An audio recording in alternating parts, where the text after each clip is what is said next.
Hello, welcome. Thank you for joining us on this edition of News 2. I'm Sandra Gumansing.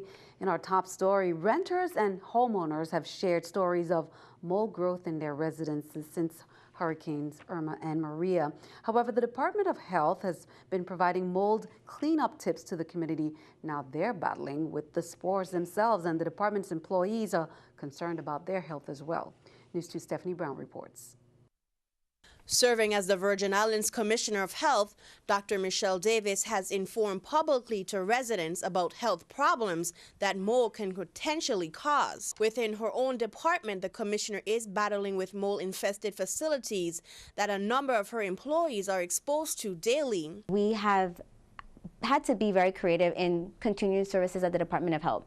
And so we have had the medical van outside, and so our clients and our staff that provide, the clinical services, they're able to work on that so they don't have to be in our building. Prior to Hurricane Maria, the Charles Howard Clinic, which is the headquarters of the Department of Health on St. Croix, had experienced strikes from employees complaining of mold issues as far back as 2007.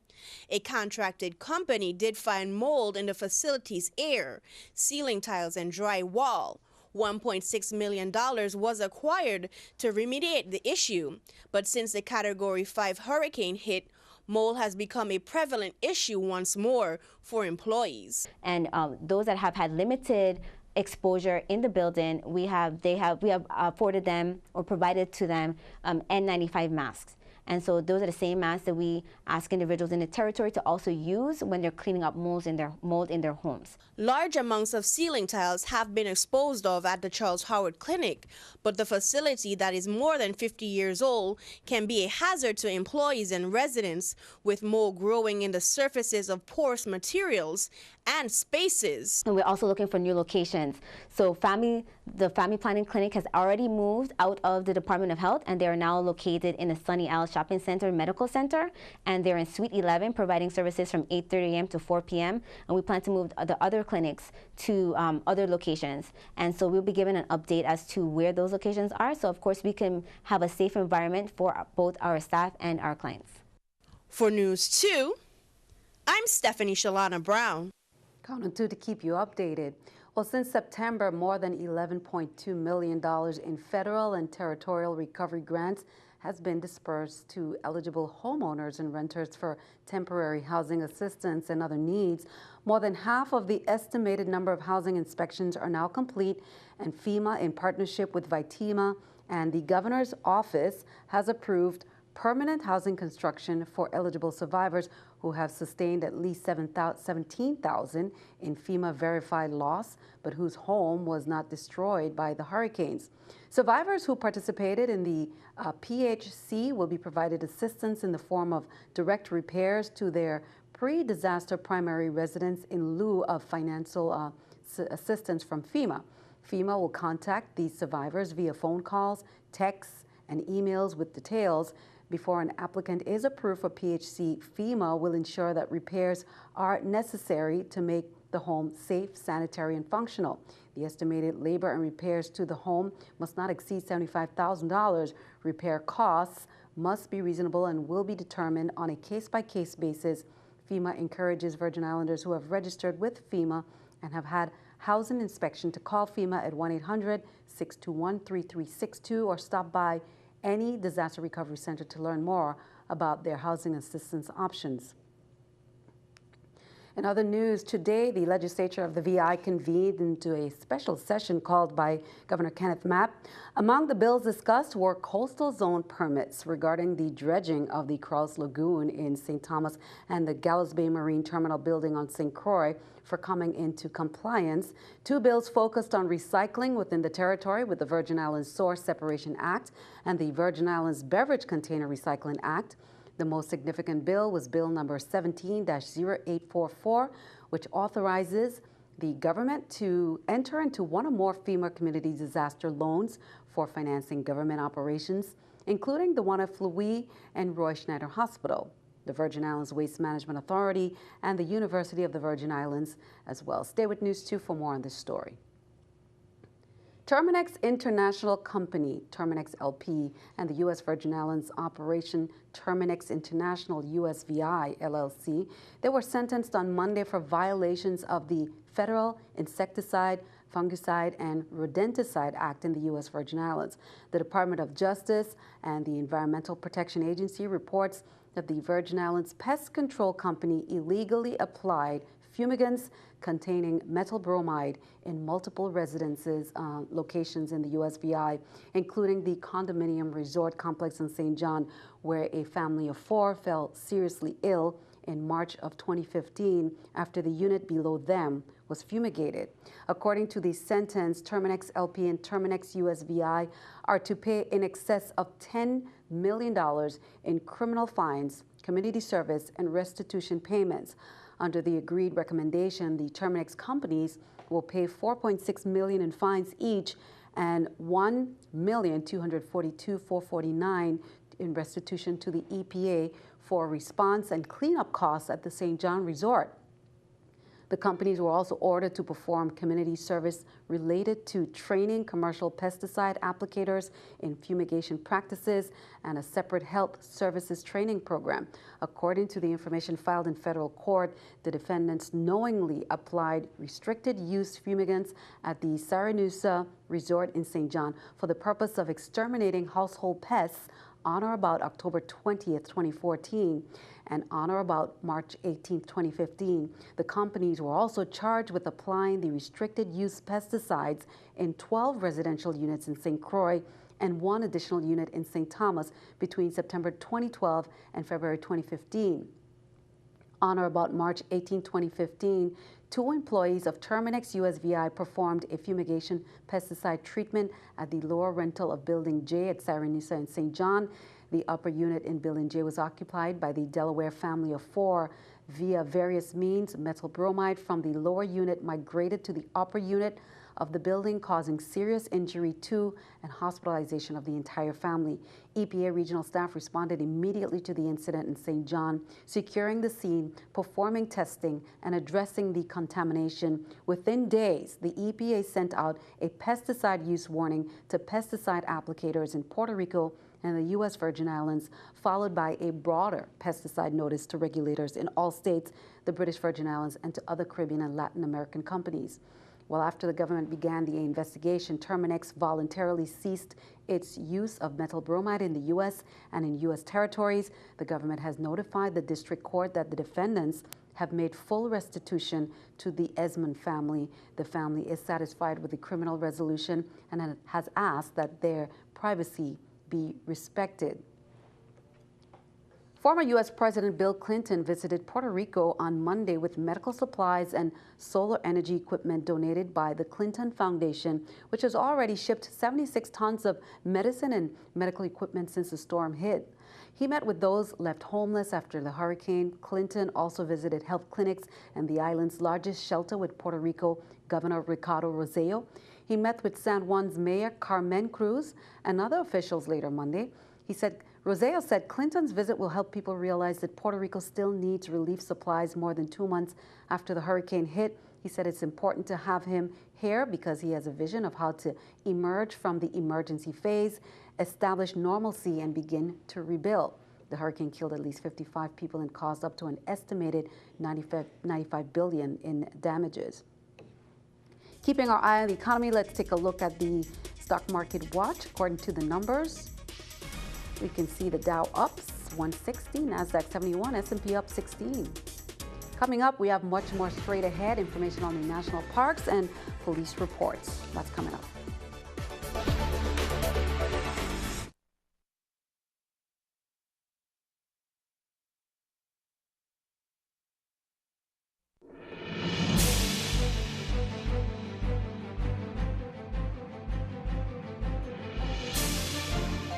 Welcome back. Abandoned and derelict vessels are a problem for many U.S. harbors, bays, and shorelines. The vessels can only not be an eyesore, but they can become hazards to navigation and natural resources. And as of November 16th, 589 vessels were identified as being impacted in the U.S. Virgin Islands. If any of these vessels are yours, you need to take action before December 1st. Here's more.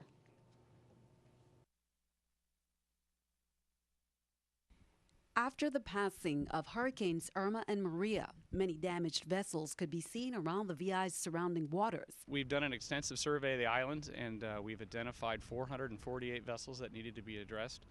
To this date, we've removed 77 of them. The EPA, Coast Guard, and Department of Planning and Natural Resources, they're working quickly to ID the vessels. They say these vessels can physically destroy sensitive marine and coastal habitats, among other problems. You know, there's environmental damage and there's also economic damage, right? So we, as we look at these vessels, we try to prioritize them. There are some that are on endangered species, you know, out on the coral. We saw those out in St. Croix. We have them in sensitive habitats, also in St. Croix and Salt River Bay. They're up against the mangroves or on the seagrass. And so we kind of go through and we identify those vessels. And then we also know there's an economic impacts. You know, there's a tourism-based economy here, and we know that vessels on the beaches and the recreation areas also need removed so that we can protect all of the U.S. Virgin Islands. The EPA's role is to assist to minimize environmental damage from boats leaking gasoline, fuel, or other contaminants. We have several supporting agencies, which includes U.S. Environmental Protection Agency is here helping us with data management and waste management. We have U.S. Fish and Wildlife Service that's here helping us, making sure we're protecting all the natural resources. We have NOAA that's providing technical advice and scientific support. And then again, working with the local agencies from the Department of Planning and Natural Resources. Assessment teams are tagging vessels with a sticker requesting the owners contact the U.S. Coast Guard to either report their vessel's removal or to request U.S. Coast Guard's assistance in its removal. There is no cost, penalty, or fine associated with the removal of the vessels. Well, salvages can be very complex at times. You know, the salvage masters that we've hired up to 3 salvage packages, which will bring personnel in here, and they'll evaluate each vessel based on the environmental risk it's in, whether, you know, how its position is laying on the bottom, what kind of condition the vessel is, make of the vessel, construction of the vessel. And then they use multiple different tools. They can bring in large cranes, they can bring in divers, and they can bring airbags, which they use to inflate underwater and lift a vessel up to the surface. And so the question of salvage is unique to every single vessel. We go through and determine what kind of damage they're doing. We've focused primarily on the environmental to start because we had some that were actually on endangered species coral out on a long reef in St. Croix, and so we targeted those first. But as we continue operations in all 3 islands, that's when we're really going to start looking at the overall environmental impact and balance the economic impact. Our program here is, again, it does have an offer of federal assistance and owners. We're hoping they reach out to us and talk to us by December 1st. December 1st is the deadline at which DPNR is going to make a determination on all the vessels. So we're hoping that for a good outreach effort that owners will contact us, and they can contact us at 340-423-6353. That's the number to our instant command post, and they can let us know their intent. And so their intent can be, hey, I want to salvage my own vessel. It can be my insurance company's going to take it. It can be a request for federal assistance. Maybe they don't have insurance or they don't have the means to salvage the vessel and they want it back. Well, they can ask us, and there is federal assistance to help owners get their boats back. And lastly, some of the boats are damaged beyond repair, you know, and they're not going to be able to be salvaged. And they can turn those vessels over to us, and we'll pass them through DPNR and eventually onto the Army Corps ESF-3 mission for disposal. I'll turn it to crime reports. Police say on Sunday, November 19th, around 8 p.m., units from the Criminal Investigation Bureau traveled to Bolongo Bay Hotel in reference to an unresponsive male. After they arrived, they observed an unresponsive black male lying face up on the ground. Next of kin identified the male as 67-year-old Dale Harrigan. Mr. Harrigan's cause of death is undetermined, pending an autopsy. Also, 33-year-old Derek Person was placed under arrest and transported to the Richards Colwood Command, where he was then brought to the Criminal Investigations Bureau. Police say on November 16th at approximately 7 p.m., patrol officers responded to a burglary at the Medical Foundation building located in Sugar Estate, St. Thomas. Officers arrived and discovered one of the western glass window had been broken. The officers also found the suspect was inside of the building. Person was advised of his constitutional rights, which he waived, and gave a statement admitting that he did break into the Medical Foundation building western glass window by using a wooden stool to shatter the window's glass. Person was booked, processed, and charged with burglary in the 3rd degree. He was turned over to the Corrections Bureau after failing to post bail. Anyone having information about these crimes, you can always contact the BIPD 774-2211. This week, U.S. Secretary of the Interior Ryan Zinke and U.S. Virgin Islands Governor Kenneth Mapp announced the reopening of the Christiansted National Historic Site and Buck Island Reef National Monument on St. Croix and Trunk Bay Beach at the Virgin Islands National Park on St. John. The national park, Governor Mapp says, attracts more than 500,000 visitors yearly and supports about 900 jobs in the community. Visitors spend $70 million and help support $34 million in labor and more than $90 million in economic output. He said the reopening of Buck Island Reef National Monument, Trunk Bay Beach, and Christiansted National Historic Site represents another significant milestone in the recovery of the USVI.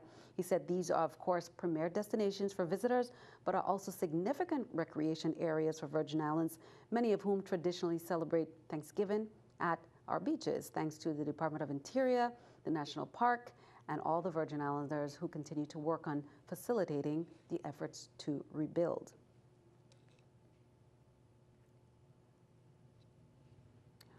While looking at our Thanksgiving drives, in the spirit of giving, our special segment here on NEWS2, they say, mark a few of these down. These are events that you can attend. Over on St. Croix this Thanksgiving, a group of volunteers will be feeding the less fortunate, they say, and homeless, using the facilities of the Holy Cross Church and St. Mary's School.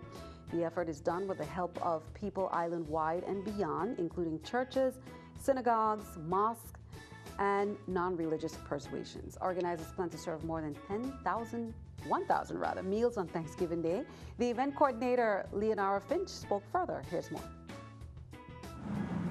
This group started in 1990 by a small group of people from the Sacred Heart Chapel by LBJ Gardens.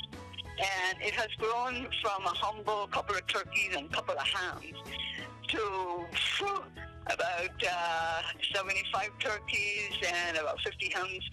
And we are serving quite a population. Thursday is the big day. And we welcome all the people you see around Christiansted, the homeless, the less fortunate people. Total, we'll be doing over 500, 600 deliveries to shut-ins and so on. Ready for some relief in the form of music? I am. The Virgin Islands Department of Education Division of Music Education, they're inviting the public to Relief on the Dock 2 Thankful Music Concert. That's on Friday, November 24th. That's from 6 to 9 p.m. at the West Indian Company Dock. What can you expect? On that lineup, the Thanksgiving edition of the Stress Relieving Concert will feature music from the Sheldon Mali and Ivana Dorican High Schools, combined groups under the direction of music educators Francis Colwood, Shamori Rogers, and Anthony Nibbs. Food and drinks will be on sale. Attendees are encouraged to bring a chair and umbrella. The event is sponsored in part by the West Indian Company Limited and the Virgin Islands Council on the Arts. Well, here's the latest WAPA restoration efforts from John Grillo. On St. Croix Monday, restoration crews worked on feeders 8B and 9B in Frederickstead. Additional crews restored service to customers on feeder 3A in Beeston Hill and on feeder 2A in Estate Welcome and Southgate Christiansted. To date on St. Croix, more than 5,100 customers have been restored. On St. John, work on the primary circuit that connects Cruise Bay to Coral Bay is approximately 80% complete, and that circuit will be energized by weekend. On St. Thomas, crews are beginning to reconstruct the Ridge Road feeder beginning at Cabrita Point. Additional customers have been restored in the Tutu area on feeder 7C, as well as in Windberg and Mandal on feeder 9C. Other crews restored service to customers on feeders 6A and 7A. Work continues to reconstruct the portion of feeder 5A on St. Thomas, which is approximately 90% complete. Once work on the feeder is complete, customers on Water Island and Hassel Island can be restored. Crews also continue to reconstruct primary circuits on feeder 10A in Frenchtown on Monday. Thanks for that update, John. We'll stick around. Your NEWS2 AccuWeather forecast comes your way next.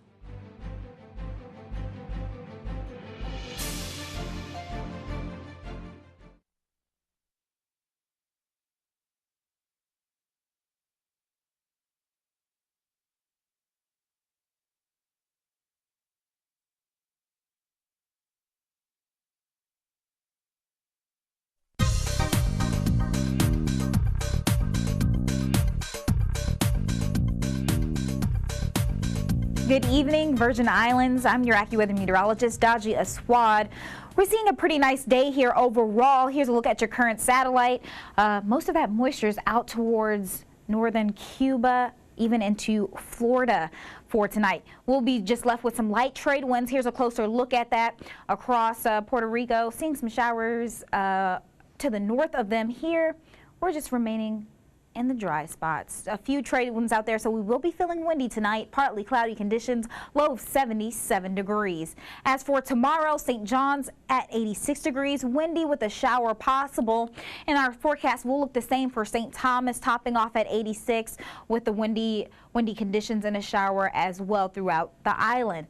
As for St. Croix, it's going to be the warm spot at 88 degrees, and a passing shower is likely for tomorrow. Here's a look at your marine forecast for the Atlantic. 3 to 5 feet for our waves, winds east 5 to 10 knots, and the Caribbean is looking quite the same, 3 to 5 feet east, 5 to 10 knots. As for your extended forecast, our temperatures are staying in the upper 80s all throughout this week. We will have that light trade wind continue here, light to moderate trade wind continue here across the U.S. Virgin Islands. For your Thursday, we'll have some showers in spots. Friday, still some showers possible with more sunshine. And Saturday and Sunday, we're looking at windy conditions with sunshine, some sun on Sunday, so those clouds will begin to increase just a tad bit. As we take you into your lows, they're still staying in the upper 70s. Back to you, Sandy. Thanks for that. Well, let's take a look at our NEWS2 weather picture by Mia Pimtel, third grader, sharing this beautiful picture there with some sunshine and clouds. We're hoping you have a wonderful Thanksgiving, Mia. Send us your NEWS2 weather picture to be featured right here on NEWS2 to the address on the screen, and then tune in. That is all for this edition. We'd like to thank you for joining us. For all the latest in news, weather, and sports, I'm Sandra Guman Singh. We'll see you next time.